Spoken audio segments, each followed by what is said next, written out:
El origen de los proboscideos fue hace unos 60 millones de años, en la era terciaria, durante la época conocida como Paleoceno, la primera de esta era y por tanto justamente posterior a la extinción de los dinosaurios. Durante esta época surgieron muchos tipos de mamíferos, la mayoría de los cuales ya no existen en la actualidad. Esto se debe a que al desaparecer los dinosaurios, había muchos nidos ecológicos libres.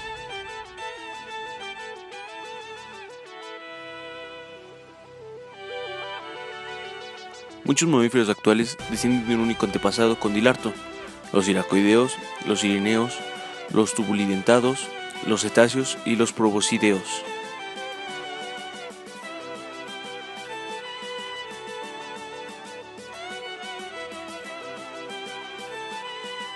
Los iracoideos, los sirineos y los proboscideos están más emparentados entre sí que los demás, por lo que a veces se les agrupa bajo el nombre de penungulados, grupo al que también pertenecen los desaparecidos Arcinotherium, que son animales similares a rinocerontes con cuernos de hueso en lugar de queratina.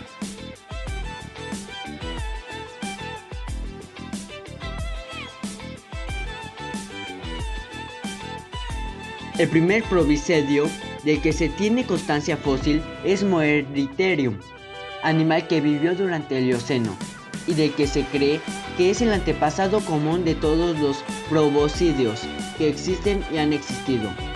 Este animal era completamente herbívoro, tenía el tamaño de un cerdo grande y pasaba gran parte de su tiempo dentro del agua como los hipopótamos actuales.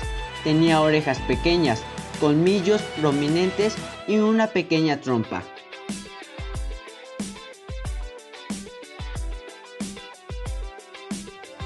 Ya en el Oligoceno descubrimos a Palaemastodon, que vivía igual en el agua como un hipopótamo, pero ya reunía más características de elefante.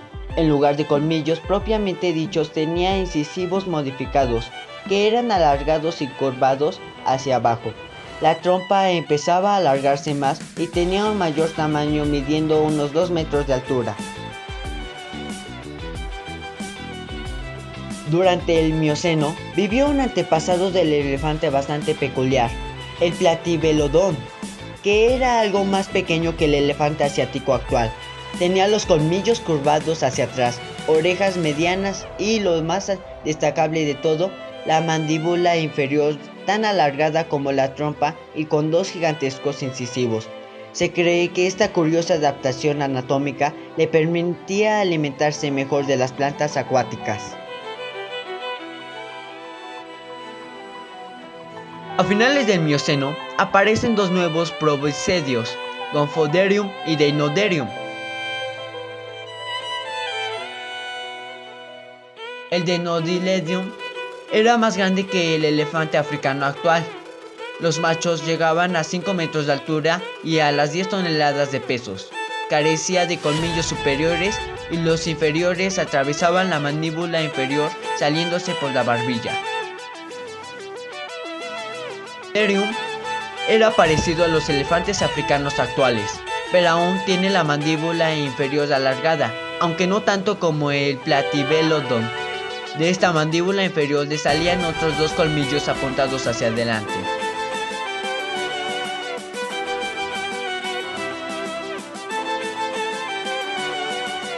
También vivió el Plioceno Ananchus, un proboscideo extinguido hace 1500 millones de años, aproximadamente. Tanto en su porte como en su aspecto general y en los demás detalles de su físico, era muy similar a un elefante africano actual. Eso si aceptamos un importante detalle en sus colmillos. Ananchus tenía unos descomunantes colmillos de más de 4 metros de longitud. En el Oligoceno es el periodo donde surgieron los mastodontinos, donde no se trata de una única especie, sino de una extensa familia con multitud de especies. El mamut lanudo es el tamaño de un elefante africano actual, pero cubierto de un espeso pelaje. Lucía en lo alto de la frente un vistoso tupe lenudo. Tenía las orejas relativamente pequeñas y los colmillos muy largos y curvados.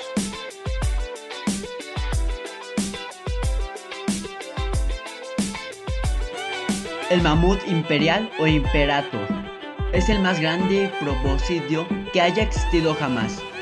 Un gigante de 5 metros y medio y más de 12 toneladas.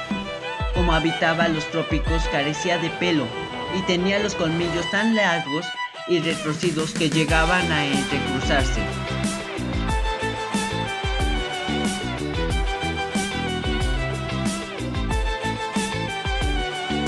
El elefante africano es un mamífero proboscideo de la familia de los elefántidos.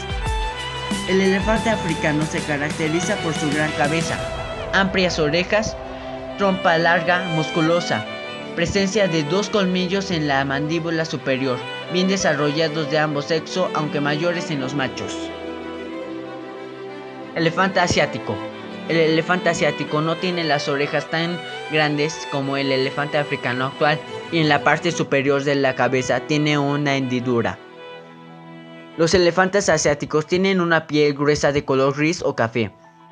Los machos miden entre 2.5 y 3.1 metros de altura de los hombros y pesan entre 2.7 a 5 toneladas.